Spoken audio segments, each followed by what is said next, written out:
I think, and I'm not the only one thinking that, physicians that have realized that these environmental factors play such a huge factor in making people sick or healthy, is that really the environment at home is what is making them sick. And when they go just a mere 2 days in the forest, they feel completely different. Some people feel healed. It's like, oh, well, I used to have early onset of Alzheimer's and I lost my thoughts and I'm very concerned.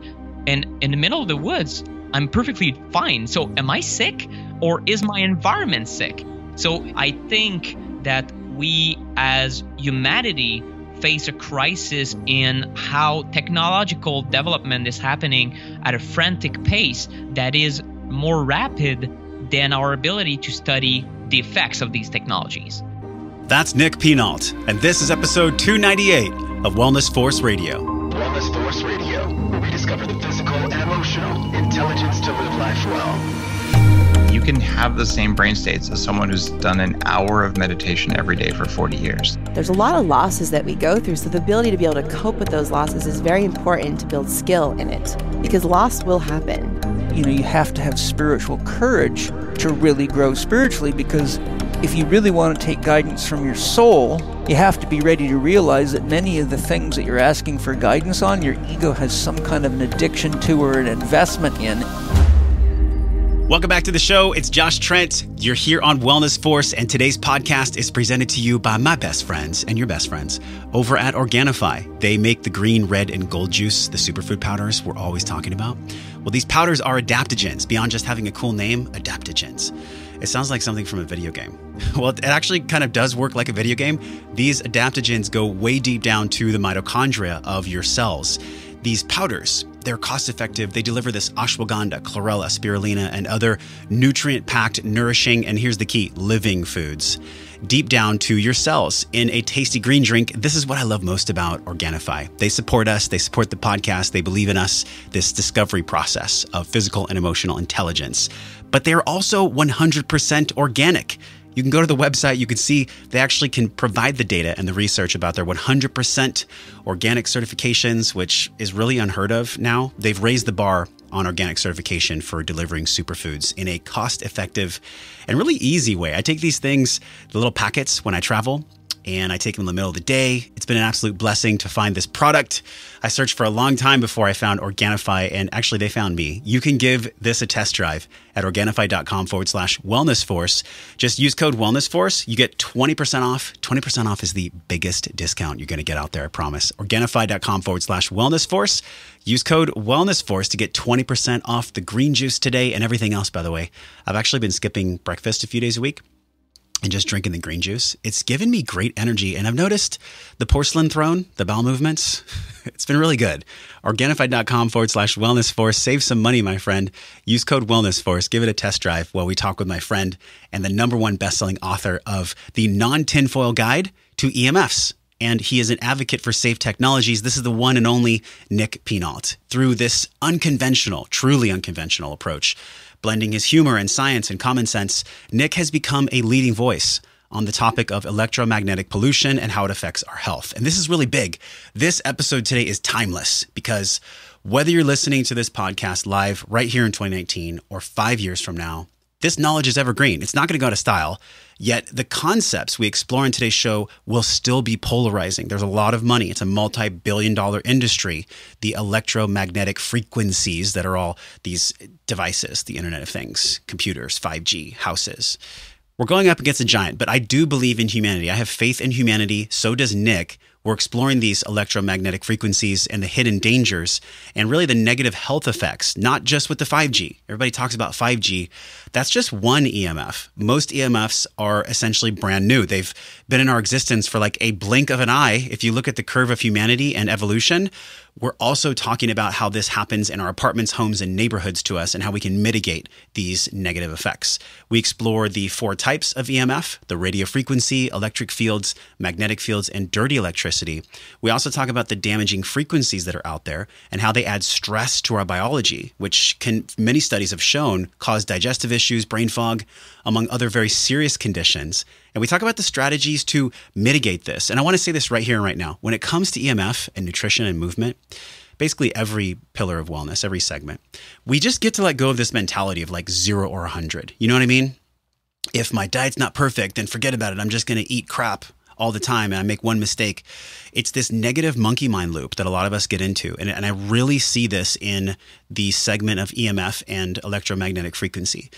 We can be much better. We can go 50%, and just by mitigating 50%, even half of the frequencies that are out there, as long as we do our best to mitigate them, we can add years, maybe even a decade or more to our lives. This is a really important topic from one of the best experts in the world in this subject. So make sure you go to the show notes page today, wellnessforce.com/298. Learn more about Nick, pick up a copy of his book. It is the best one out there that I've read on this subject. If you're a health practitioner, he's also got amazing courses on how to reduce electrosmog, which he thinks is a missing link in functional medicine. So let's drop in right here, right now with Nick Pineault.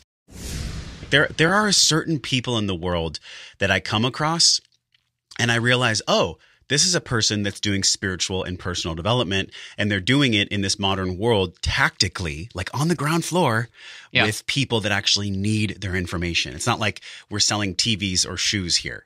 You know, like you actually help people on the ground where their feet touch the ground. And I've been fascinated with this concept for a long time because, man, you know, we had Thaddeus Owen on the show and we talked about the truth about 5G, but we really didn't get into the EMF and like the cordless and the supplements. And you take a massive deep dive. And this is why I'm so excited to talk to you, man. You take a massive deep dive into what you wrote, the Non-Tinfoil Guide to EMFs. Like, let's start here. What exactly is an EMF? Because in your book, I read that it was a physical field, like electromagnetic fields on page 6 here. It's a physical field produced by electrically charged objects. Wait a minute. EMF is an object? I mean, EMF is an entire spectrum. Right, it's created by a lot of different things in nature. So you have, for example, the sun emits a ton of different frequencies, a ton of different wavelengths of EMFs, electromagnetic fields, and we are affected by the sun. We know that we are affected by UV radiation. It can burn us, but it can heal us also.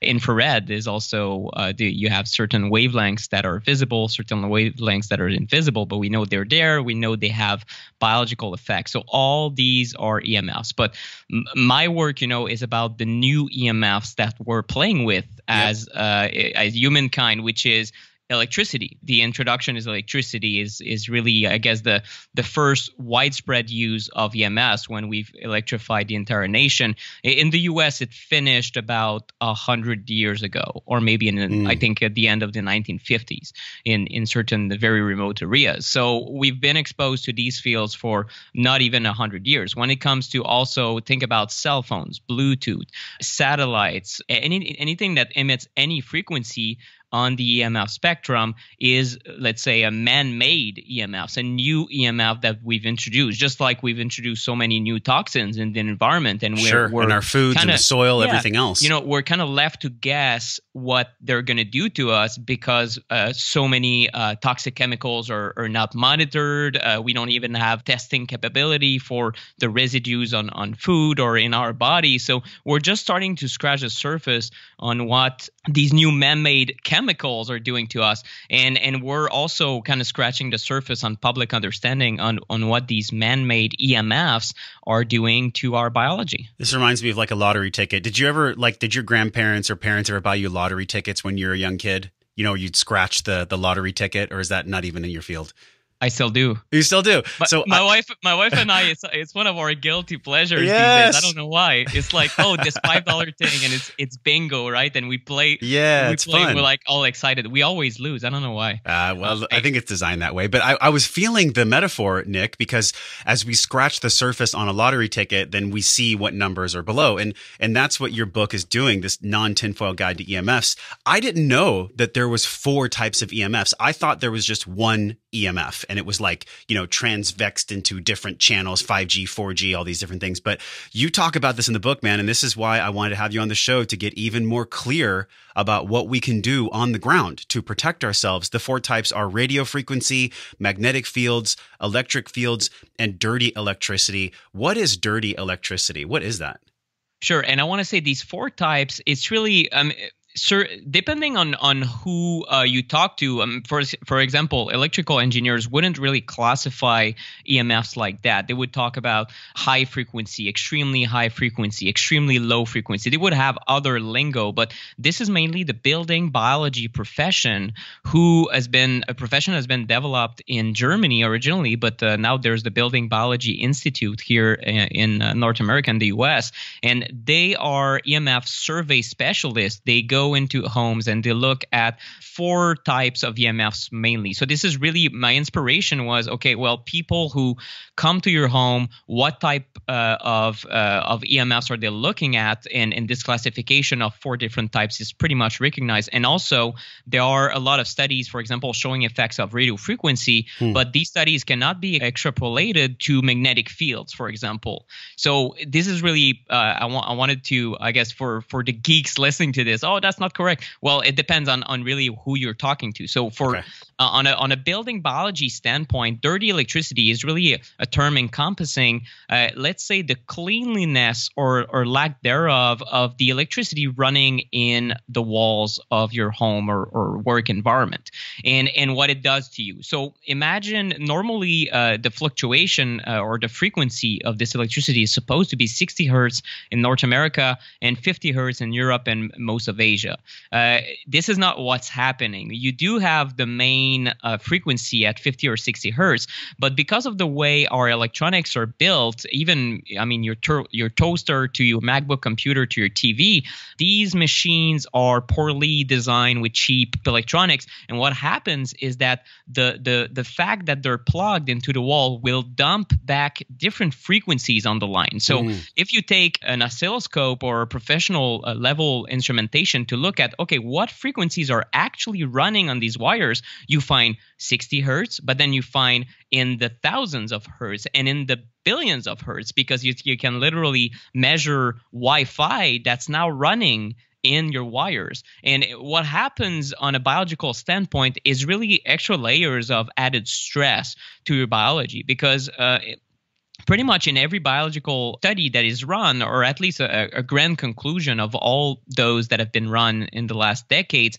is the more chaos you have in electricity, but also in cell phone signal, in any of these man-made frequencies, the more pulsation you have, right? When you have a Wi-Fi router, it pulses at 10 hertz. So it means you literally, if you have an EMF meter, you can hear tack, tack, tack, tack, tack, tack, tack, tack, tack. That's 10 times a second. That's even more of a military, I guess, automatic gunshot sound that you would hear. When you hear a cell phone tower, you hear a very screeching noise, as if someone is taking their nails and kind of scratching the blackboard. So these can show us, let's say, or make us hear how chaotic these waves are. So when it comes to dirty electricity, is the fact that you have multiple frequencies running on the line and always switching, always leaving your biology guessing about what's next. Because in nature, you had EMFs everywhere, right? But they were fairly stable, and the fluctuations weren't multiple times per second the way we've engineered these EMFs. So it's really just been like 100 years. I mean, I think that's the big point, Nick. When I review your work and when I listen to you on other shows, and even just understanding kind of the depths of why you even explored EMFs in the first place, it's because I think there was something in you that knew if you were to get this information out to the world, then people would be able to have inspired actions. People would be able to change their behaviors. Think about what happens in nutrition. Big food went to court. Before that, big tobacco went to court. And they had to admit, like, oh, yes, we are paying billions of dollars to scientists so that we'll make the foods have the bliss point. And then the tobacco companies had to stand up and testify for Congress. Oh, yeah. Remember when we said that tobacco wasn't addictive? Yeah, we lied about that. Sorry. So the same thing, Nick, I feel like you're on this bleeding edge where you're a voice that is going to guide these tech titans to one day go into court and admit, you know what? All in the T's and C's, everything buried deep down in there. We knew this was going to cause health effects. And I think you're a driving force for that. I mean, tell people just before we dig in, because we're about to put on like the spinning propeller hat. Before we get into the details, though, for tactically what we can do, like what even got you into this in the first place? Like, did you have a moment where you said, this is going to be my course for life, or was it more cumulative? It was a mix of a lot of things. I have a background in copywriting, advertising, communications, branding, but I really felt like, okay, I'm a copywriter for TV. I do have a good job, but in my mind, it was very clear that's For not TV. my calling. For TV. Oh, so interesting. Look at what you're doing now. And you used to work in television. And I mean, I didn't watch TV. In fact, a fun anecdote I never told publicly, I guess, is imagine there's a CEO for TV news, the biggest CEO for French talking TV news in North America, who's there in a conference room. And we were discussing ideas, and I kind of slipped in there that I never watched TV. And I was one of the main copywriters for TV advertising. And he said, yeah, man, look, you got to watch TV. That's how you escaped the Matrix. That was one of your ways you got out of the Matrix, Nick. Well, exactly. But I just found it. I mean, I could advertise shows, but I didn't think these shows were that great. I mean, I don't watch TV, right? So anyway, it wasn't my calling. I started on the side just while starting this job. So 2010, even 2009, I was writing about health and just reporting on I must have been a blog spot or something very old, just to my friends and family, finding. I remember Blogspot. That was old school. Yeah. And finding, that trans fats are bad, or that you should probably not avoid all saturated fats, and that grass-fed meat is better than grain-fed, and these kind of things that back in 2009 they were fairly new. We're talking about way before the word paleo even was around on a very mainstream standpoint. So I started writing online, and in 2010 I read Tim Ferriss' 4-Hour Workweek. What else? This is, I think, the moment where a lot of entrepreneurs have just went, aha, I could do something with my life and have more freedom, I guess. And that was my idea. So I started writing about health, and one thing led to another. I published a series of nutrition ebooks, and that was 2013. And since then, my wife and I have just teamed up on the business, try to educate the public about certain issues. It was nutrition at first, and eventually I almost wrote a book about cancer. My mom got cancer in early 2016, and it was I think it was the hardest experience in my life.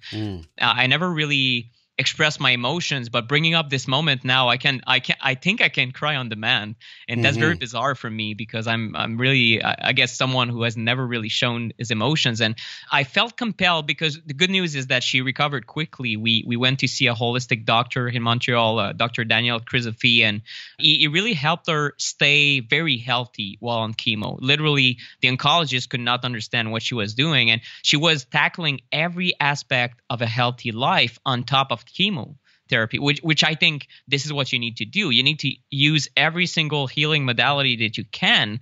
And her co-chambers and in the chemo ward were kind of binging on candy, or because they were feeling very anxious, and she was horrified by the type of stuff they were putting in their body while on chemo. So I was very touched by this story, and I told myself, okay, I need to write on cancer. I need to write why you need to do other things on top of chemo or alternative to chemo, depending on what is your personal choice. And I gathered almost 600 pages of research. I was about to write the manuscript, and somehow I could not sit down to write it. And almost 3 months passed, and I could not sit down to write it. And somehow I felt guilty about the project. I'm like, well, I need to spread the word. And it was because I had been reading one book after another about this EMF thing. Dr. Deborah Davis, Disconnect, Dr. Martin Blank, who wrote Overpowered, and Dirty Electricity by Samuel Milham. I read pretty much everything I could get my hands on, and I realized, oh my God, well, this is one of the cancer-causing agents in the first place. So maybe I should talk about that. And I started talking to Jan. She's my wife. She's my co-CEO. She really keeps me in touch with what people can really comprehend, because I tend to get really in my head and, oh yeah, Jen, look, this EMF thing is really clear. And I told her about the whole issue, and she did not understand a thing. So I said to myself, okay, there's something wrong here. And she told me, Nick, look, you got to tone it down. You got to simplify it the way you did with nutrition. And I really went at it and spent several months really making it simpler until technically I think an 8-year-old might be able to understand at least the principle. Yeah, and also the photographs and the way the book is laid out, it's so easy to digest. And that was the goal. Yeah. Yeah, I mean, and I'm thinking like, you know what, my 15-year-old nephew could read this book and totally understand. And that is actually the true mastery. If you look at how people communicate, how you articulate very complex, very nuanced subjects like electromagnetic fields, if you're able to disseminate that and to package it and promote it in a way where people can understand, this is actually the modern day wisdom. This is like the modern day healers, where you're taking this ancient art form of learning and disseminating, and you're putting it out to the world now in really a sea of information. And this is so touching to me, Nick. I had heard about your mom and the way that you explained it right now, and I can't help but see the mirror here. You talk about in 2016, Berkeley passed the right to know ordinance. 2016 was when your mom got diagnosed with cancer, the same year, right? Yeah. So I'm thinking about this, and I'm thinking, okay, well, this is when Berkeley actually required wireless retailers to warn customers of possible radiation exposure when purchasing cell phones. Have you ever made that connection, that the same year as your mom and the same year that Berkeley came out with the right to know ordinance? No, never. You know, I don't know, but I did feel it was the first time since 2012 when I wrote my series on nutrition that I felt really compelled to write. And I can tell you my plan, because, well, we won't go into psychotherapy, but let's say I tend to overwork myself. So my plan, originally I told Jan, I'm going to write this book in a week. And I don't know why I had this plan. It was kind of crazy. She always laughs at me when I tell the story. She's like, yeah, right. I ended up writing it in 6 weeks still. It literally wrote itself, is the way I can describe it. And it just happened 2 times in my life. And the first one was the nutrition ebook series called The Truth About Fat Burning Foods. And it was really great. And I felt compelled. I felt called, like, okay, this information needs to get out there, but I'm going to use my own style, my own tone, and I'm going to use humor in there because it is hard to digest. It is hard to take. And the second you push people a little bit too much, they feel threatened because, no, you will take my cell phone away, and I hate you, Nick. So I try to be a middleman, trying to introduce people to a topic that makes people very uncomfortable when you talk about it. I mean, I'm feeling the way that there's so much misinformation in this ocean of information about EMFs. And one of the cool things that I see with you and with Thaddeus and with a lot of people that are taking the conversation to a practical level, like this is what we always explore on the show anyways. And this is why I was so stoked to have you on. How do we take all this knowing and how do we go into the being and in the doing? Because knowing and being and doing, they're so separate. And I think really, like, what strikes me the most is in the same chapter where you talked about the 2016 right to know ordinance, you also talked about 135 black swan studies. So you picked 135 papers that show links between EMF and adverse health effects. How long did that actually take, man? 135 papers. That is like not an overnight thing. No, it took a lot of several weeks reading and trying to sort out the best science. But this book is almost 2 years old now. At least the manuscript is, and I would have done something completely different if I wrote it again. So I 135. I could show more than that. I mean, it's not the amount of studies that we need right now as far as proving that electromagnetic fields do something to the human body. And just to give you, I guess we'll just scratch the surface on the science, but if you want facts, and if people still listening to this, they say, well, I'm skeptical, is there an effect? Well, consider this. In 2011, the World Health Organization did a work group of 36 experts worldwide looking at the question, are EMFs from cell phones or Bluetooth and Wi-Fi, so radio frequency we're talking about here, is this a carcinogen? And they came to the conclusion it was very close to being a 2A probable carcinogen and ended up being 2B possible carcinogen. Now, there are a few scientists who are at the top of their game, like Dr. Anthony Miller, a top epidemiologist, who's looking at the current science that has been published from 2011 since this decision to 2019, 2020. And he says, according to the same principles, the same criteria we used back in 2011, EMFs are a class 1 carcinogen. So it means it's a definite carcinogen, and you don't have a lot of things in this category. You've got cigarette smoke, you've got asbestos, and possibly a few other things. So wait, hold on. In the same category is asbestos and cigarettes as EMF? That's correct. It's not the case at the moment because the World Health Organization needs to reconvene a work group, and then it is going to take a few years to get there. But judging his judgment at the moment, he's comfortable saying that, well, if we look at the science, it's clear that it's a carcinogen. So if you want the most mainstream science, this is it.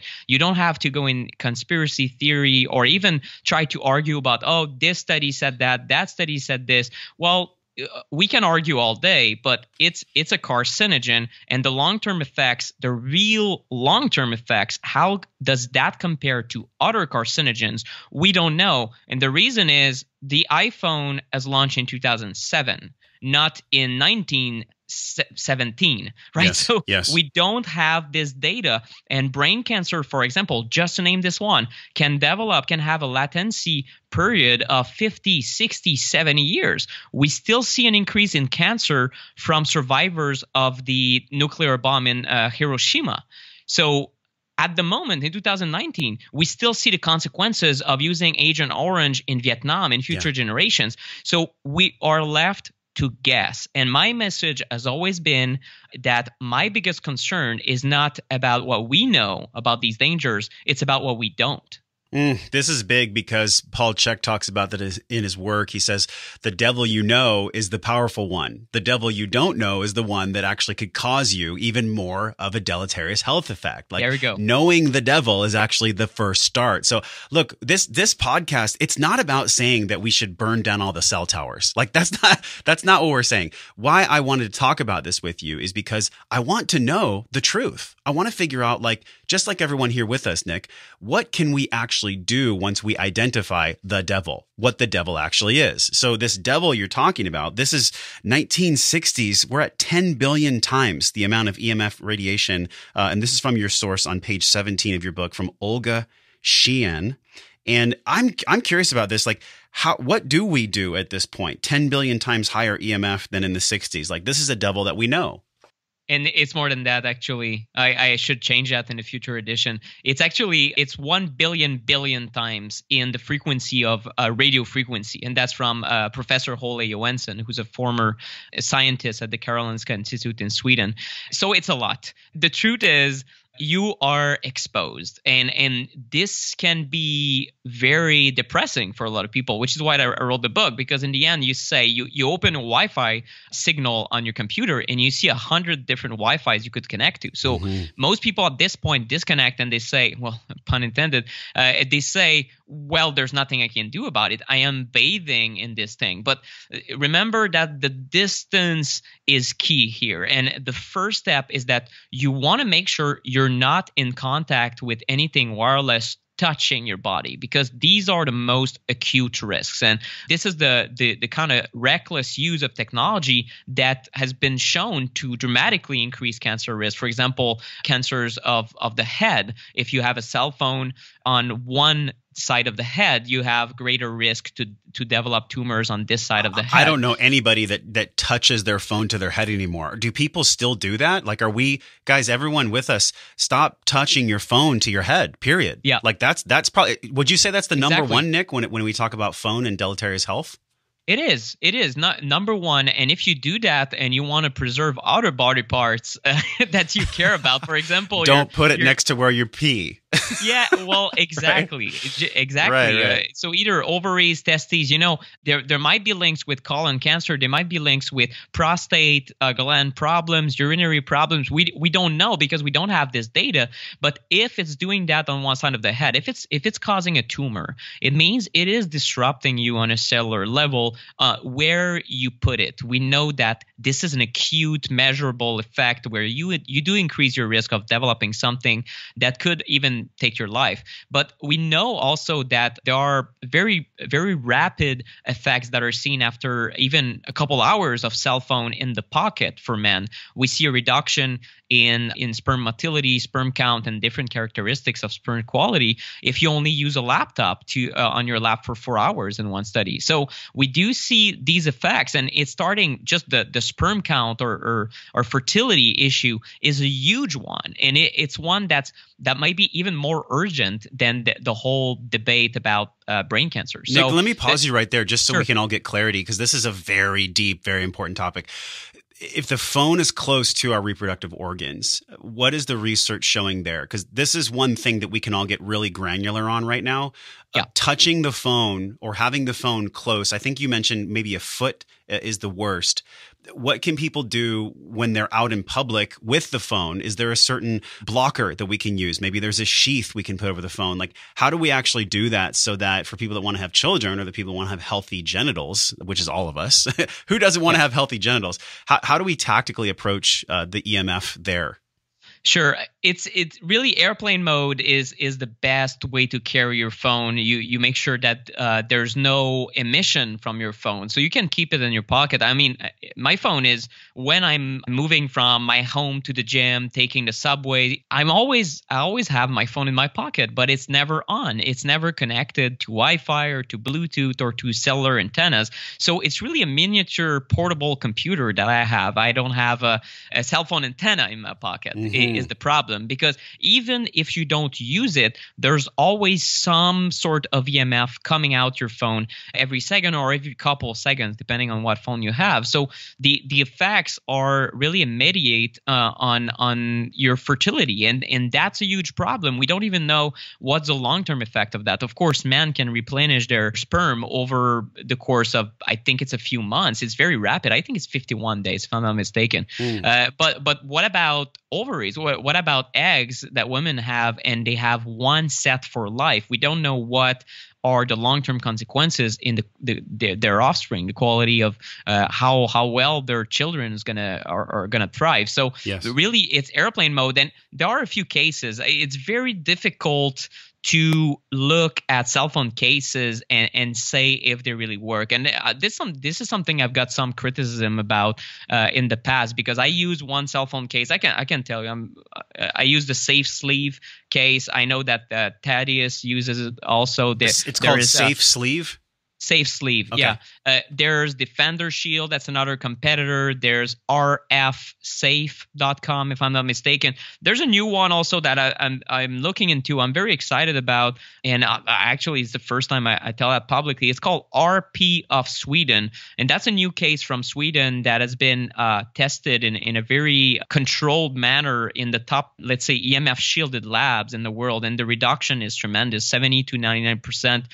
But there's a slippery slope here, because let's say the fact that you have a cell phone case makes you use your phone not on airplane mode all the time. Okay. Makes you expose yourself more, right? So when it comes to EMF shielding technology, it has to be used in a context where you're using that as an add-on to the behaviors that you're developing. You know, it's akin to first taking care of your diet and then adding in extra vitamin C if you think you need it, right? But I think that there's an order of priority that is very, very important to follow here, or else you start looking into quick fixes, just like we do with food.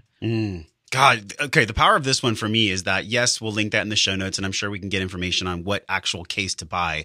But besides that, I think really what we're talking about, Nick, is a behavioral task where teaching people to turn their phone off. I know the first thing they're going to say, well, what if somebody tries to call me? What if I need to get a hold of someone? I mean, how do you address the behavioral component? Because knowing is different than doing. Sure. So when it comes to your phone, if you need to always be on call, that's one thing. If your job requires you to have your phone on, that's one thing, right?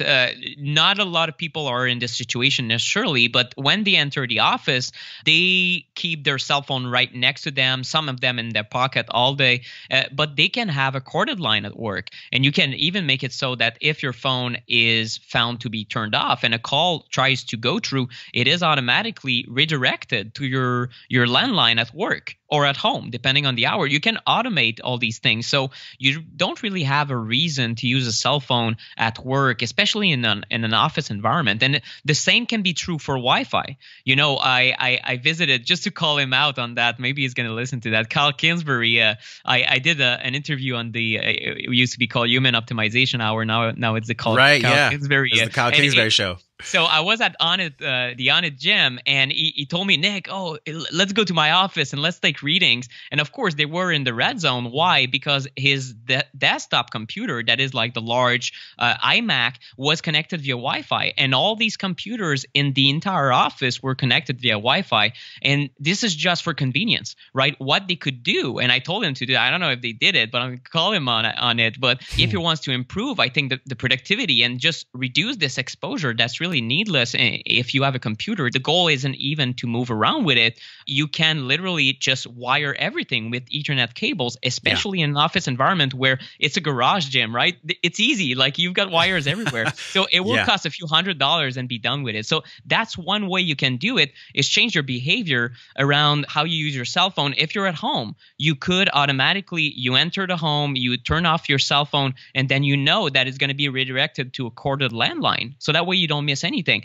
That's one way to do it. At least do it at night. And for parents out there, especially parents that tell me about this issue they're having with my advice, Nick, look, man, I appreciate you, but I have teenagers and they go out at night, and I want them to call me in case of an emergency. I want to be a good, responsible parent. Okay, well, get a corded landline. You have to, and they know that they can reach you any time of the day or the night, or put your cell phone with the ringer on in another room and very, very loudly, so you make sure you don't miss it. But even better is just a corded landline. You can have it in your room. There's not going to be any radiation, and you can just leave technology and this wireless stuff outside the room, which is probably better for your health on all levels. This is big. This is really big, and I apologize. I want to interrupt you because I want to understand, because I know when I ask you again for like the distilled version, I think people will understand. You operate in this world. There's so much knowledge that you have. If we were to tell people one thing about the cell phone, would it be just to have that behavioral component of either having the Wi-Fi turned off and having it on airplane mode, or having the protective shield? Would it be one of those two things, or is there anything else we're missing? Well, the most important is creating distance between the phone and your body. The second order of operation would be to turn it off more often than not, if you can, or airplane mode. And this will depend really on your personal situation. And the third thing would be to use some sort of EMF blocking apparatus that can help. But that, again, is let's say, the third degree of intervention here. Excellent. Okay, because I'm thinking about, all right, that chapter in your book, and we're going to link the Non-Tinfoil Guide to EMFs in the show notes. This is a very, very comprehensive book. Like, I have not seen a book that has gone in depth, but also makes it so simple to learn. I think it's the only one out there. I mean, I know you have mentors that you've learned from, and you talked about in 2016 everything that you downloaded when your mom was going through the cancer. But for people that are wanting that first start, maybe they're a health professional, you also have a program. You have an electrosmog RX program. We're talking about the end users. Yep. We're talking about men and women right now, how we can reduce the EMF load, and we'll continue to dive into that in this podcast. But I feel like for the health pros listening, this is big, because this electrosmog RX, it's an online level EMF course, and you did it in collaboration with a physician, correct? Yes, with Dr. Dietrich Klinghardt, who's really known for his work around chronic disease. He's seeing, I think the average patient that he sees, it varies depending on what interview you listen to, but it's somewhere between 20 and 30 other practitioners they have seen on average before him. So he fixes people who are unfixable by conventional medicine, by holistic medicine, by anything that people have tried, and he finds solutions. Why? Well, he digs a bit deeper and he looks at other factors. And you know what happened after I published the book? I went to an event called the Mindshare Summit, and that's an event that's run every year. The JJ Virgin event, yeah, JJ Virgin event, and I had already gone. It was my second time there, and for the first time, I was I became the EMF guy, because everyone wanted to learn about it, but no one was talking about it, and I was a bit intimidated by the situation, to be perfectly honest, because I mean the top the top doctors in the world that have large online brands, and Dr. Tom O'Brien and Dr. Alan Christensen and very incredible health authorities, Ari Whitten, and so many people came to me for advice. And I'm like, well, guys, I'm just a guy. I wrote a book, but I didn't really feel like an expert, although clearly I did understand things on a way deeper level after studying it for over 1,000 hours. So they told me, I want more information. I want you to learn how to apply this information to my patients and go even deeper than the book, because the book is, I wanted to just scratch the surface and not give you the overwhelm pill that a lot of people are Yes. getting by reading other books. And other books I consider way better than my book, but that's because I love reading about EMS. Most people hate reading about EMS. They don't want the science. Right. They don't have time. They're busy. So the reality is that after that, I decided, okay, you know what?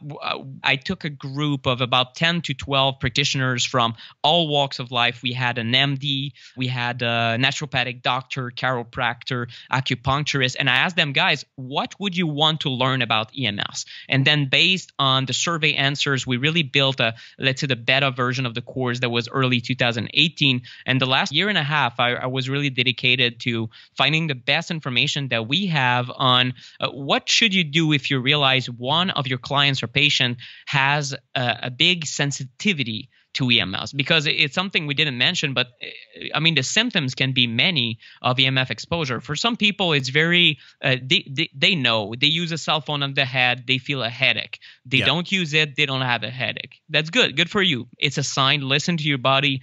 It's a sign you should probably not do that. But for some people, they always get a headache if they're only bathing in the city levels of EMFs. And that's highly problematic, because it means, how do they heal in this environment that made them sick? It's just like having chemical sensitivity, where certain people are so allergic to perfume that they get the smell and they almost faint. Yes. And that's still... I've been around people like that, where even my girlfriend, she was like, I can't be around people that have that strong scent. It affects her more than most people. Yeah. And it's crazy to me, Nick, you talk about this in the book. We live in an EMF soup, which I think is it's a really funny analogy, so it's like we have things that are off gassing, we have devices, we have the Internet of Things, we have all these things. And this is a really big reminder for all of us too, as we go into this next phase of the conversation. It's about mitigating the most poor health aspects of EMF. It's not about being perfect. And I think some people, if they have a perfectionist tendency, they say, well, if I can't block all the EMF, then I'm just going to not do anything at all. And that is the worst mistake we can possibly do. It's about mitigating, doing the very best we can, so that instead of maybe being 90% bathed in EMF, maybe we're only 20% or 30% bathed. And that is where this conversation is really going towards. It's about living our life well. It's about having longevity in this life. So I'm curious if you've talked about this in your work, people that say, well, if I can't block it all, then I'm not going to block any of it. How do you address that mindset?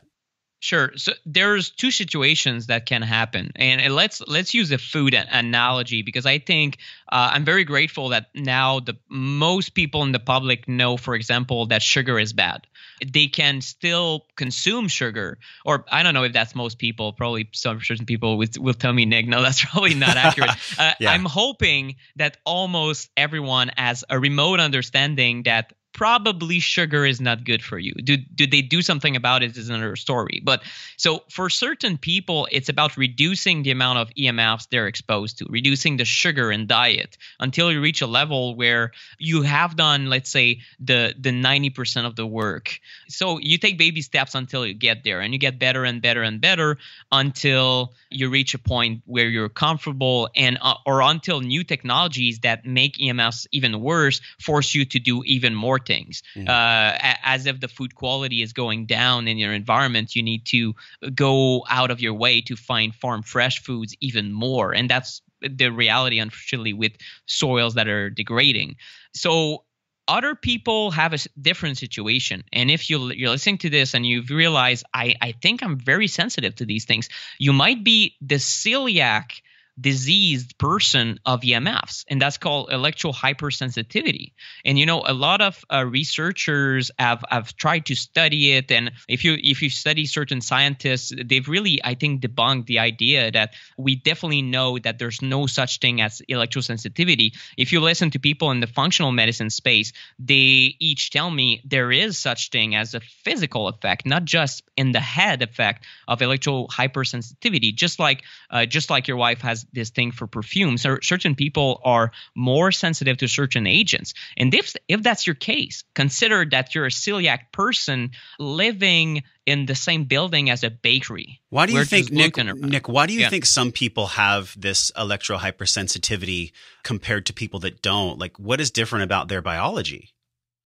There is a genetics aspect, probably a strong epigenetic too, and we don't know exactly. I know that people that have liver problems are more likely to develop it, people that have thyroid problems, but overall it really looks like it's a total body stressor equation, where when people are already overwhelmed with viruses, parasites, they had several courses of antibiotics, they have everything. Okay. Now they get more sensitive. And it can be reversed.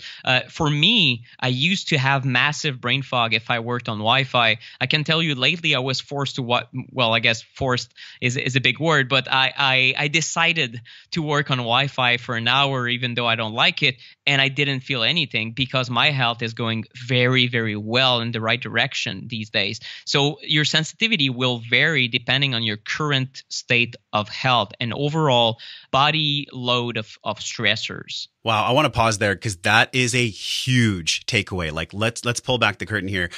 If you're already in a state of disease, if you're stressed, if you're carrying extra weight, if you have health complications, Hashimoto's, autoimmune, if you have anything at all where literally I feel like almost, Nick, I'd love to hear what you feel about this. The earth is trying to take you back. The earth is trying to bring your energy back into itself because you've become a place where all these different maladies, really like these energetic maladies, can live and thrive. It's kind of like when an animal gets sick in nature, all the flies and all the bugs start going towards them. It's the same thing with us. If our body is in a state of health and it has a lack of disease where it's in ease, then this electrosmog and everything else, it's not going to affect us as much. I mean, this is an interesting point because if we're healthy, then we're less susceptible to EMFs. Would you agree? Or I'd love to hear your thought process on that. I agree. You're less susceptible. I think so. First of all, you have your internal antioxidant protectors that are there to help you. If all systems are firing, if your mitochondrial energy reserves are very good, you exercise, your hormones are in the right spot, you will have a vast pool of antioxidants that are created inside your body. You have glutathione, SOD, catalase. You have a lot of antioxidants that will help you cope with what we know is the effect of these EMFs, which is in very simple terms oxidative stress.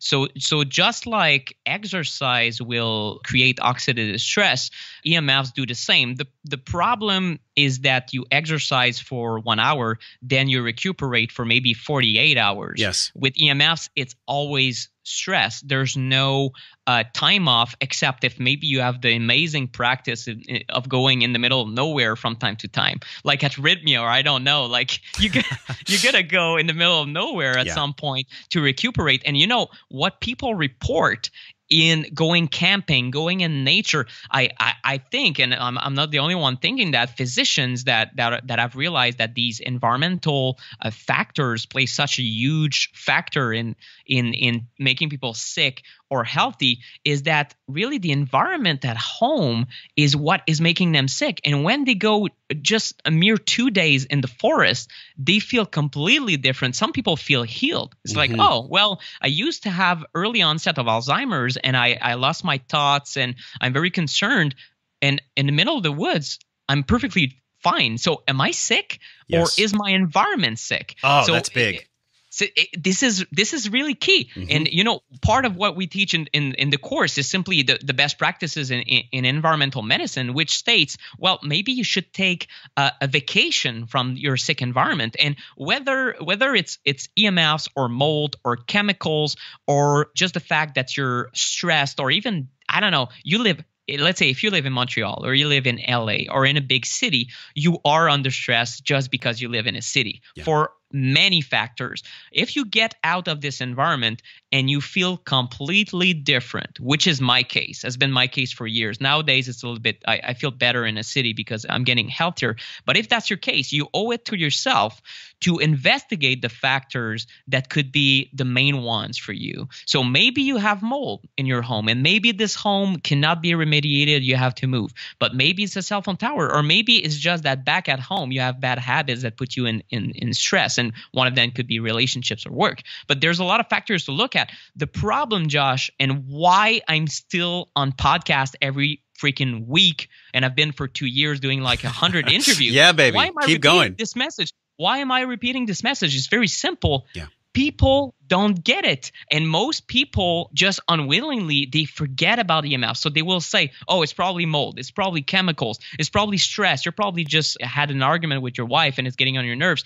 Well, no one even looks at where is the Wi-Fi router. Yeah. And sometimes people sleep right in the behind same their room head as the Wi-Fi router. Yep. You know, so let's remove all these possible factors, and then you can literally see a difference. For some people, I tell them, turn off your cell phone at night, or just hit this big airplane mode button. And even people who tell me I have no sensitivity to EMFs, like I have never realized that my cell phone gives me a headache or anything, or tingling sensation, any of that stuff, and yet they tell me, Nick, I slept better. So how can you explain that? Of course, it's anecdotal, but no one comes back to me and tells me, no, I feel the same. Everyone is like, oh, yeah, I slept better, I think. Nick, how are you dealing with all this? Because I'm just curious from an emotional and intelligence standpoint, like how are you buffering all the possible frustration that you feel, maybe even anxiety, because as you go deeper into this world, you know so much that we don't know. How are you dealing with all this information that you're taking in, and what kind of strategy do you have so that this stress and anxiety passes through you and it doesn't stay in you? I had none, Josh. I had none for 2 years, I guess. I became very anxious about the situation, and what I did this year, a big shift has happened. I don't know exactly where it started. I'll have to meditate on that, I think. But I mean, it led to eventually me reaching out to you, because I'll be going to Rhythmia in January. Yes. And it's huge. It's a huge step in the right direction. But I felt anxious because I was consuming literally, hours every day EMF information. So it means you're hearing about bad news, and the world is a scary place. I was brainwashing myself for negativity in some sense. And even if that's the truth, it was too much to bear. So I did become, and there's also overwork and my tendency to go back to my old self, caffeine and loud music and work. And eventually I just get exhausted. And then I become, there's a depression period of 8 weeks. And then I feel perfectly fine and I rinse and repeat. Yeah. So these cycles have been just repeating themselves. And on top of that, the anxiety of the EMFs topic in itself was really hard. This year, what I'm doing differently is I'm consuming way less information than I used to. When I listen to podcasts, it is personal development. I listen to Josh Trent. I listen to Paul Chek. I listen to Kyle Kingsbury, positive men who inspire me. And I develop myself. And I feel that now I can cope way better with the negativity, because I'm like, oh, okay, yes, for sure. It is scary. It is negative, because EMF activists, they have it hard right now. Why? Well, it's getting worse by the day. Yes. So it's like being a fighter for the movement against Monsanto, but you're in 1998. Like, you have a long way to go.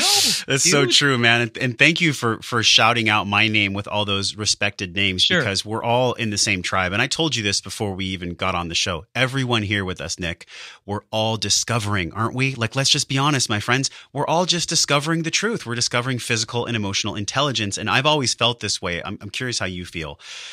Especially in the past 2 years, this has become even more true for me. Intelligence is not about what you know. Intelligence is about how do we gather information effectively and consciously? How do we apply the information? Getting the blockers, reading the books, trying it on. And then lastly, man, how do we embody the information? And this is what I sense from you as like a soul brother in the same tribe, where you've gathered. I mean, you're an investigative journalist. Like, you know how to gather, dude. And then on top of that, you also know how to apply. You've done the tests, you've written the books, you've done the webinars, you've done the speaking. When it comes to embodiment of all these lessons, what does this Rhythmia piece actually mean to you? Like, what are you in the process of embodying with all that you know? It's just, my life has been work focused since uni. Basically, I wake up in the morning, I start thinking about my day. It's about being productive. It's about being disciplined. And I just find myself in these cycles of unhappiness and then happiness, and unhappiness for a few months and then happiness. And I'm just sick, and I don't understand. I'm chasing, as an entrepreneur, it's very easy, I think, to be onto the next thing and the next thing and the next thing. And even it happened to me. I think the last straw that broke the camel's back was this last launch that we did for our EMF course, and it went great. The profits were okay, but I spent more time in front of the computer than ever before, 10, 12-hour days for maybe 10 weeks. And the last time around, maybe it was 5 months. So it was getting better, but I wasn't willing to do this, to make this sacrifice. So I felt forced into it by my business. So it bears a question: who's the boss? Is it the business, the monster that I've created, or is it Nick and Jen, my co-CEO? So I ended up being like, you know what? I'm not launching. I'm done with EMFs, and I always do that after a big launch. So I fall so much out of balance that I become allergic to the topic I used to be passionate about. And this time around, it was less dramatic than ever before, but I don't want to fall out of balance. I want to model my life differently and stay freaking happy, or else I will not be able to put in my personal resources while being a happy human being, myself, being a good husband, a good lover, a good dad, a good friend, a good colleague, and all these hats that you have to wear in life. Well, if I focus so much on business, I don't become good for any of those roles. I become like, either they're half done or they're simply ignored. I used to ignore my friends for almost a year because I was working my ass off as an entrepreneur. So each time I have regrets, I'm like, I didn't talk to my friends for a year. It sucks. Now I want to reconnect. So it's this wave of up and down that I guess is part of maybe the entrepreneurial journey for a lot of people. But I just turned, I'm going to turn 31 in 3 days. And for me, it's like, okay, what is this new version of myself in my 30s? And it's certainly not waking up in the morning and being all about work, because I have a little 15-month-old little guy at home, and I want to travel. And since I did this switch, well, after that, one thing led to another. I started indulging, I think almost abusing personal development, which is a good thing, but I tend to have addictive tendencies. So I'm overdoing it, and I'm taking a bath at night with Epsom salt and sodium bicarbonate and some essential oils. And then I do the meditation, and I've had, man, I don't know how to tell you that. I've had such moments of just breaking down in tears over stuff that comes out, like random stuff, like my relationship to my father, my past, my weaknesses, my self-confidence. So many things have come out, and I'm like, okay, Nick, maybe you've been postponing this detox because you're so focused in your head. And I'm like, okay, now maybe it's a season in my life where I'm gonna just listen to my intuition again. And it brought me back to moments where I've been extremely happy in my life, and I used to be extremely intuitive. Everything came to me, was a natural in school. I had instant inspiration as a copywriter. I was just trusting that whatever it is, my subconscious universe, I don't know yet what I believe in, but it would just bring it to me the very second. And I've lost touch with that. And now that I'm reconnecting with that, everything is falling in place, and I don't feel rushed. I don't feel stressed out, anxious, and I'm just in a good spot. So I'm gonna surf on that. And this is really a big shift that's been happening since I guess you know what it is. I think, and I don't know if I'm trying to play tricks with my mind. I think it's the plant medicine calling me in some sense and saying, Nick, look, you've been so backed up on emotions. I'm going to give you a few hints of what's in there. So maybe you'd start the work by yourself because you're not going to like me in January. This is such a massive point, man. And thank you so much for sharing that, because this is the topic of electromagnetic frequency. Let's be honest. It's a very like analytical, logical topic. And I think why myself and a lot of people that like to do in this world, because we want to be of service in the world, most people here in our conversation listening to us, they want to get the PDF. They want to read the book. They want to get the gathering. And that's fine. I love that. But what I heard from you and what I felt from you is that not only do you do the gathering and the sharing, but you're also on this path of spiritual evolution, and you're really on the path of trust. And I think about the definition of trusting. This is a belief. This is a faith regardless of current exterior circumstances. It's a trust mechanism. And that trust mechanism is connected to higher power. It's connected to God of some sort. And I'm not talking about a bearded dude in the sky.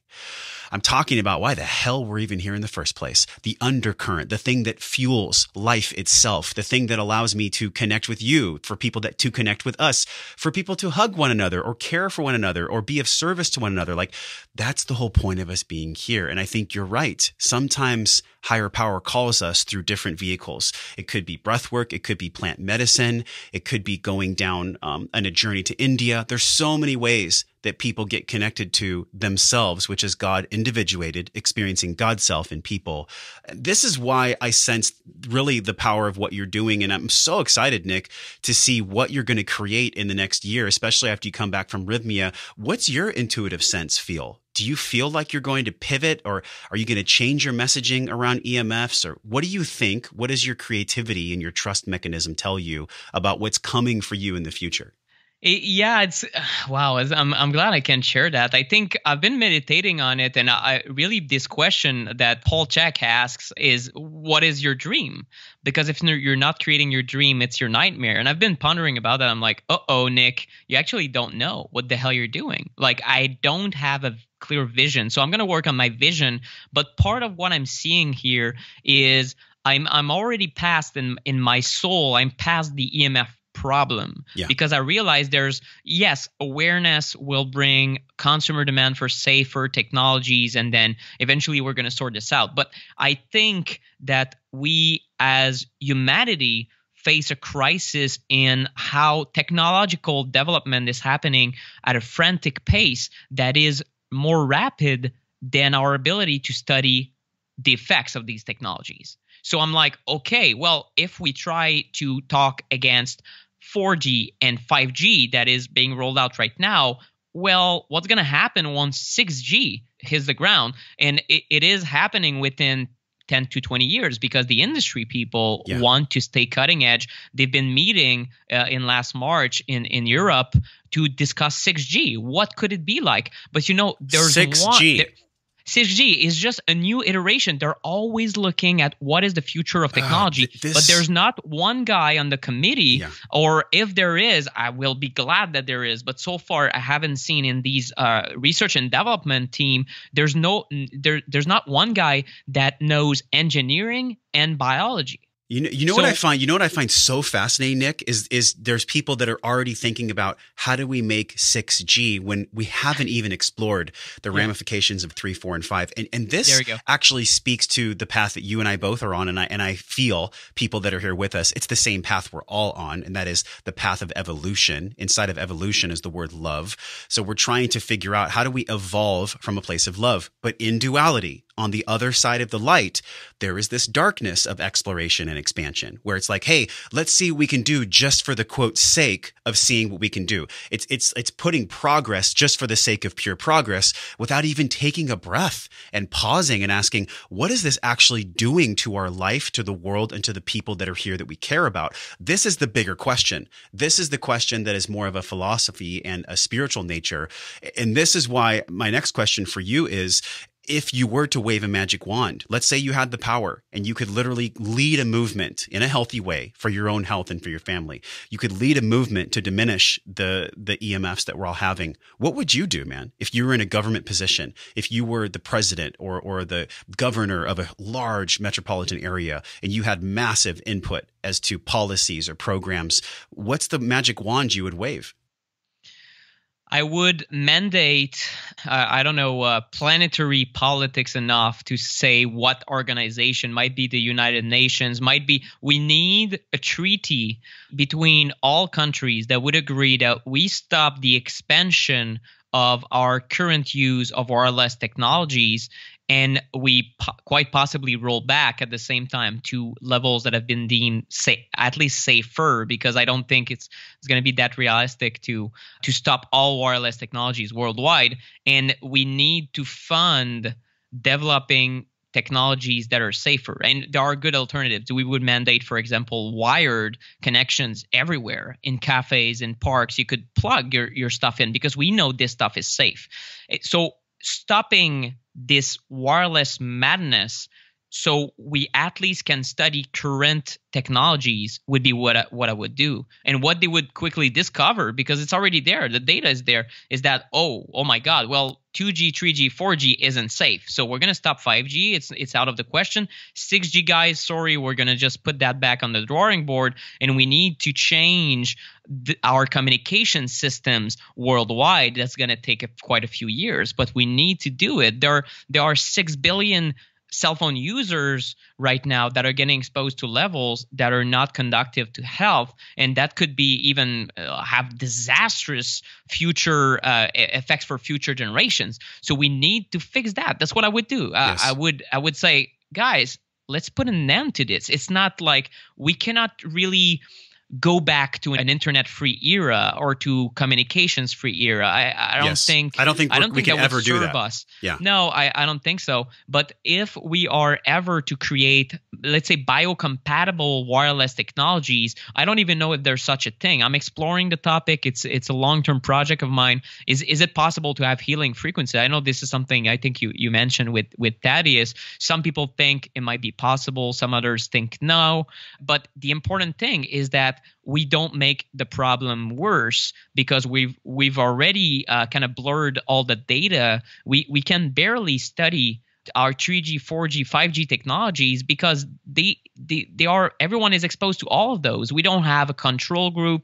We cannot differentiate. Was 2G damaging? Was it 3G? Was it 4G? Was it LTE? So it's a mess on a scientific standpoint, trying to understand how it's affecting us. Yes. So we need to stop expanding, but it means that we would put humanity first and corporations and profits second. And yes. That's a huge shift. This is a big mountain to climb, my friend. It is. I mean, it is. It's exhausting for some people to even think about.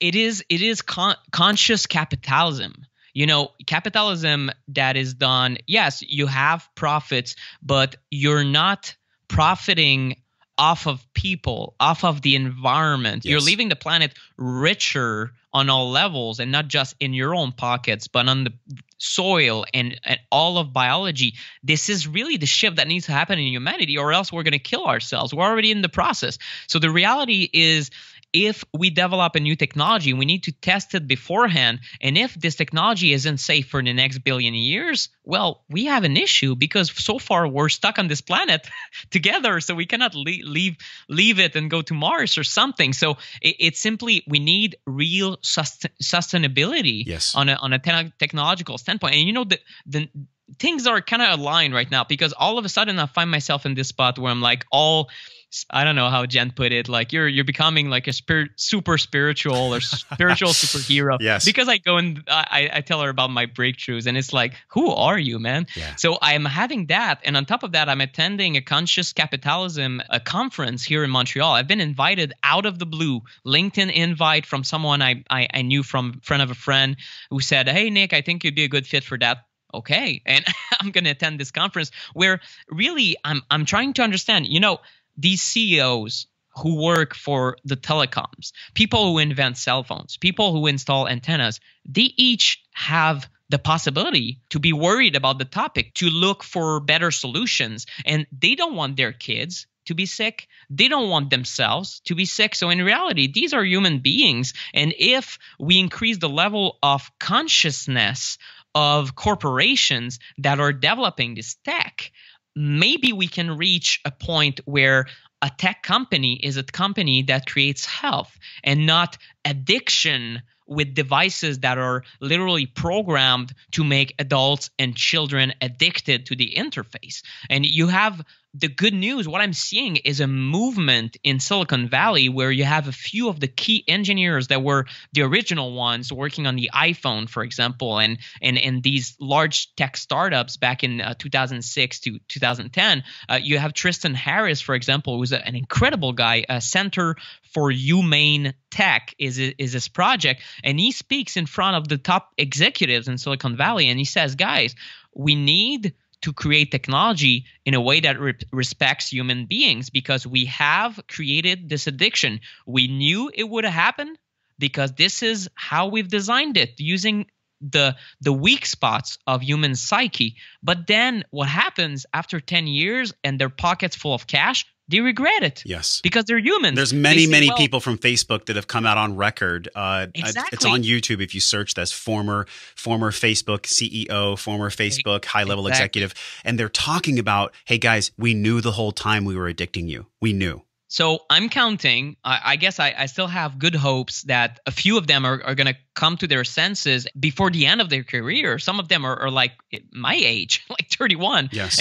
And they're coming to the realization like, yeah, I created something amazing. We did the impossible with the iPhone, but maybe we should have created it where it really connects us together. But now we're creating instead a disconnected society with everyone kind of goldfish-like attention span. And this is not what they like seeing in the world. When they go to New York City and they walk, they see people walking around and bumping into each other and people not talking to each other. I'm sure this is not what they envisioned, but now it's here. We have to deal with it, and this is my hope. You know, I think we will go in the second wave, second age of technology. The first one, it was, oh my God, everything is awesome. We're going to create all these machines. The second wave will be, what have we done? We need a new iteration and add the human back, or else we're going to be even This is powerful. sicker. Nick, have you heard the story about Easter Island? Are you familiar with this?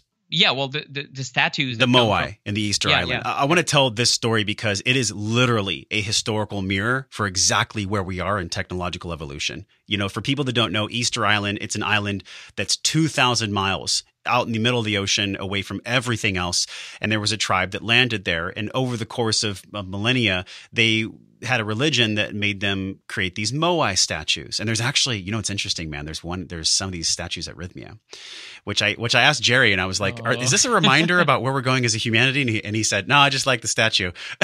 but for people that don't know the story and why this relates to all of us being here is that the statue was created by these tribes on Easter Island. They cut down all of their trees to worship the statue. Now, no one knows the behavioral science behind why they did it, but through archaeological evidence, they figured out that they cut down the trees to roll the statues close to the water, and then that's when the animals died, and then they became sick, and they believed even cannibalism happened, and then that society perished. The metaphor here is that when we create a god of technology, when we try to grow something and worship something just for the sake of worshiping it, we get whipped up into this emotional frenzy. Gretchen Rubin calls it emotional contagion. So we get whipped up in emotional contagion where technology becomes the Moai on Easter Island for us. And this is a real thing. I'm not putting fear in anyone's body. I'm just speaking about how history has patterns that repeat. And I'd love your thoughts on where we could go now as a parent, as a human, so that we can avoid the Moai in Easter Island, because I see the Moai as the god of technology.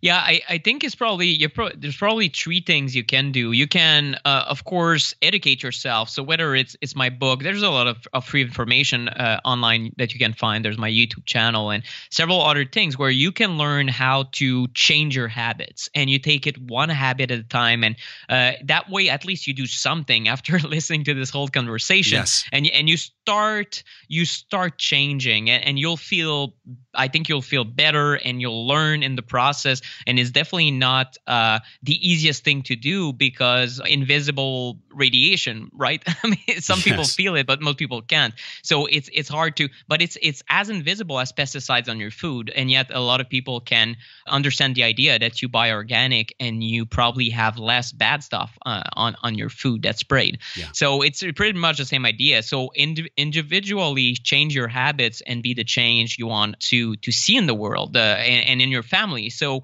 if you start doing something different for yourself, maybe your spouse will get on board and your kids will get on board. So you can also enforce new rules in the household. Although I don't know what it entails, so good luck with that. I just have a 15-month-old.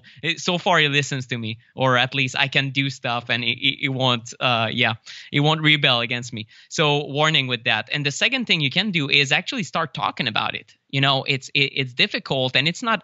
I think there's a way to talk about it where it's empowering and informative. Some people would be tempted to say to their neighbor, "Turn off your darn Wi-Fi router. You're keeping me awake at night." Well, so far we don't have rules for that. So be very gentle on them. You can either tell them to read my book, or you can just hint that I feel better because I've turned off my Wi-Fi router. Why don't we all do the same in our condo unit or condo building? So it's really something you can spread around, and this is the only way, right? Before people knew that maybe pesticides aren't good, people weren't interested in organic farming. So we do need to spread awareness. And the third thing I would say is if you really resonate with this conversation, you can get involved. And on the advocacy standpoint, I'm really not the guy to go to. There's a lot of nonprofit organizations that are incredible. One of them is called the 5gcrisis.com. If you don't want 5G in your city, well, now it's getting a lot of attention. A lot of people don't want 5G, and it's at least getting more noise in the mainstream media, and people are realizing, wait a minute, there's radiation? Yes. What is this? So at least it's in their somewhere in their conscious awareness that there's one such issue as cell phone radiation. So that's I guess that's really thank you, man. I love the way that you flesh out these concepts as well, Nick. This has been such a joy to have you on the podcast, and as we close this thing down, because honestly, I just want to keep talking to you. And I know people listening, they just want to keep listening. But, we took this conversation from technology to spirituality to personal development. And I'd like to come back around for inspired action because I always believe this, man. If we believe something to be true, that love will prevail, that together we can do this, that we're in a tribe, we're all connected. Well, then my thoughts are connected to those beliefs. And then, of course, I start to feel empowered after I have those thoughts. And then I take inspired action. So I'd love to spend just a few moments here on a rapid fire, just, short answers for people that are feeling the inspired action. And the first question is, when it comes to a meter, what is the meter you recommend and what can we link in the show notes to actually to guide the EMF? Sure. It's called the Enviro. So ENVRD, Roger Dennis 10. RD10, and that's on a website called radmeters.plural.com. So radmeters.com, and that's a good little meter. It's pocket size, and I have a couple YouTube videos where you can see me using it to. It's really it's a meter that won't give you precise readings, but that's not the goal. But it can tell you, is my computer emitting EMF radiation? Is this thing on? Is this thing off? And unless you are very sensitive, most people get frustrated because they cannot feel it. So you cannot.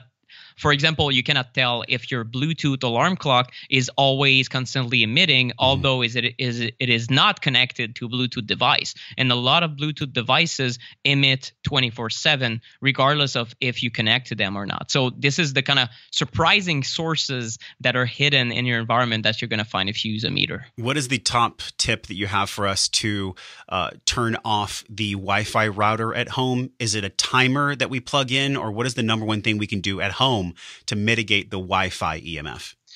Christmas light timer. Even better is, especially if you're a parent and you have young children and no one in the household is really connected to Wi-Fi, just open the Wi-Fi router when you need it. Just like you would start your toaster, So change the way you use technology from always on, sometimes you turn it off.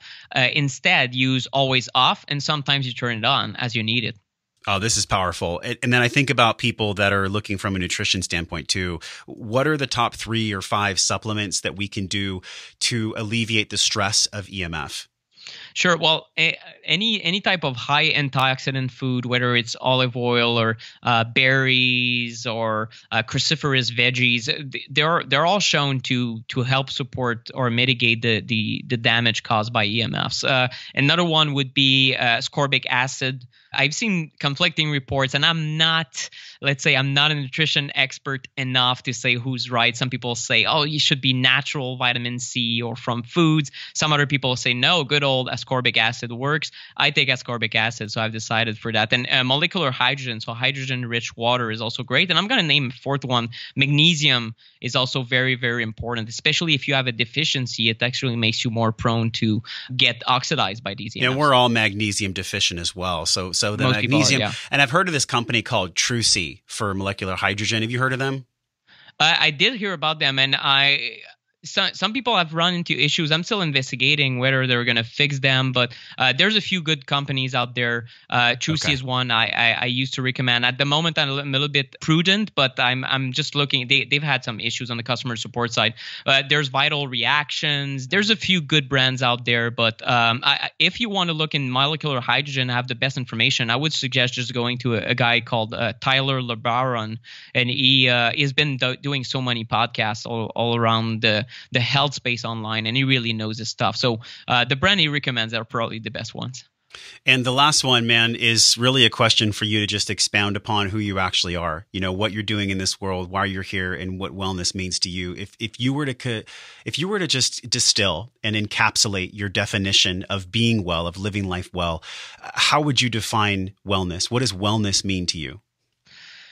To me, it's feeling centered. It's feeling like most aspects of your life have been or happening for a reason. You've decided what you want your clothing to be like, what you want your lifestyle to be like, who you want to hang out with, how you want to feel. And it's something I'm still working on, but I know what the feeling is when everything is just right. You're just happy by default. And I feel that every time I add these layers of complexity or overworking, or I feel out of balance, is just adding noise to my normal happiness. The happiness is still there, but I can't feel it.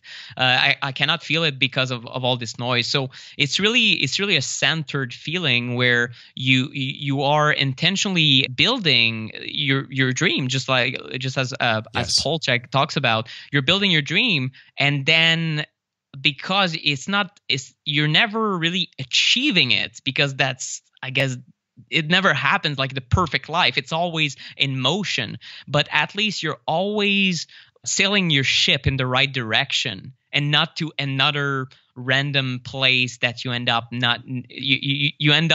finding an island, and it's not the right island, right? Kind of climbing the wrong ladder. So for me, it's all about feeling balanced and centered. I have loved this so much, man. And thank you for doing the work you do in the world. You know, you're a father, you're in a relationship, you lead a company, you're writing books, like you're doing a lot. And the fact that you've reminded all of us that we get to be on the ship because we're the captain of the ship. Man, woman, whoever, however you identify, we are the captain of our ship. So thank you so much for coming on the show and having this technology and philosophy conversation, Nick. I was really surprised where we went, but actually now I'm not that surprised because you have many layers, man. The EMFguy.com is where people can go to learn more about you, your courses, your programs, your book, and everything else. But where can people go to connect with you? I mean, where are you the most active online? And do you have times, maybe like you only do it for an hour a day, or when could people reach out to you? I do it a little bit on my Facebook page. I do respond to some comments. These days, I've really eliminated a lot. I'm not as active on social as I used to, because again, I was just spread too thin, and my time is extremely limited. But if you go on my website, there's even a contact form in there, and there's a place where you can register to my newsletter, and I send this newsletter out 2-3 times per week. I still write a lot. I write personal updates about my life, about what I'm doing, and about my work. So it's a very personal style that I've been writing my newsletter for year 7, 8 years now. So people who want to join my tribe and like the conversation, that's really, I would go to theemfguy.com and register for the newsletter. That's the best place to go. Okay, my friend, we'll meet you there. Thanks for coming on the show. And we're going to be talking about you a lot in the Wellness Force group, wellnessforce.com/group. Nick, thanks for coming on, man. Really appreciate you. Thanks, Josh. I love our conversation. Thank you so much. Hey, thanks for listening to the show, my friend. Everything you learned on this podcast starts with your morning practices. So from over 300 world-class guests, we pulled together 6 simple yet powerful morning practices down into a 21-minute system, guaranteed to increase your vibration and the way that you feel every day. Get this free, powerful guide over at wellnessforce.com/M21. And if you love this show, share it with somebody. Share it with somebody that you love or that you care about. You can support the show easily by leaving us a 5-star review on iTunes. Just go to wellnessforce.com/review, or if you're on your phone, just tap it, hit the link in purple that says review this podcast. And the journey does not stop here. We're continuing this discovering process in our private Facebook group over at wellnessforce.com/group. You can be a part of it. You already are. All you have to do is join us at wellnessforce.com/group, and I will welcome you at the door. Now go out into your life and live your life well. And until I see you again real soon, I'm wishing you love and wellness.